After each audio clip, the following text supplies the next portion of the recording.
Hello students welcome to my YouTube channel पिलामाने आज आमे सब्जेक्ट भर आउ एडवर्ब विषय शिखिबा मु एई तीन गोटी टॉपिक उपरे पूरा डिटेल्स रे बुझेइछि तेणु तुमे माने वीडियोटी को मझिरे स्किप न करिकी शेष पर्यंत देख बहुत सुंदर भाव रे तुमे एई तीन गोटी टॉपिक को बुझी पारिबो तेणु डेरी न करी चलो आज क्लास आरंभ करिबा।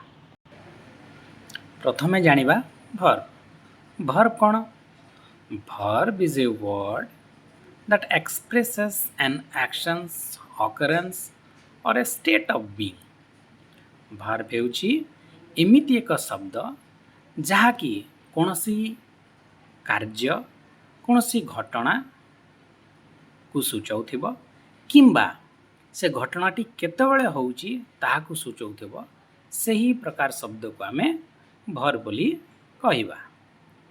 उदाहरण स्वरूप रन स्विम इट ए तीन गोटी शब्द बिले किछि कामर नाम को बुझाउथिबा बेले इज वाज विल ए माने कोन करचंती ना सही कार्यटी केतेबेले होउची ताहाकू सूचाउछ। तेणु चलो आगु को वर्ब केते प्रकार ताहा हमें देखिबा। तो पिला माने वर्ब हेउची दुई प्रकार गोटे हेउची मेन वर्ब आ गोटे हेउची ऑक्सिलरी बा हेल्पिंग वर्ब। मेन वर्ब कोन बिले मेन वर्ब कोन ए माने कोन करंती ना निर्दिष्ट एक कार्य को बुझा जेमती राइट प्ले कैच माने कोन हला किछि कामर नाम को बुझाउछंती।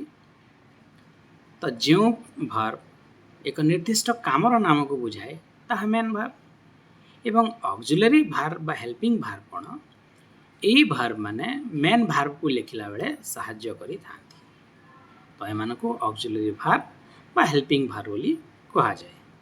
उदाहरण स्वरूप is am are was were etcetera. तो ऑक्सिलरी वर्ब विषय आमे परवर्ती समय रे पूरा डिटेल्स रे पढ़िबा। तो पिला माने वर्ब विषय बुझी पारलो तुमको भल लागुची कि नहीं कमेंट रे निहाती भाव रे जणाइबो। तो चलो एबे आमे जानिबा सब्जेक्ट विषय रे। Subject cone a subject is the person और थिंग्स परफॉर्मिंग द एक्शंस। तो एक्शन कहले कोन पिले जस्ट आम आगुरु आमे जानिछिले जे एक्शन माने होची वर्ब किछि कार्यर नाम को बुझाउतिले ताको आमे वर्ब बोली कहउछु। तो गोटे वाक्य रे गोटे वर्ब अछि सही काम को जे करूछि बा करउछि ताको आमे सब्जेक्ट बोली कहिबा। बुझि पारला काम को जे करूछि बा करउछि ताकू ही आमे सब्जेक्ट बोली कहि थाउ। तो चलो आमे उदाहरण माध्यम रे जानिबा सब्जेक्ट कोन। जेली इट्स मैंगो ए वाक्य रे प्रथमे कह पिला माने वर्ब कोन गोटे कामर नाम एठी कोन अछि। तो काम कोन अछि बिले काम होउची इट्स खाइबा काम होउची तेणु इट्स होउची हमर वर्ब। ताले से खाइबा काम को करूची किए करूची जेली करूची तेणु करी जेली हेउची सब्जेक्ट इट्स हेउची वर्ब। बुझी पारलो पिला माने चलो आ गोटे उदाहरण माध्यम रे हमें जानिबा। Baby lives in Sonpur.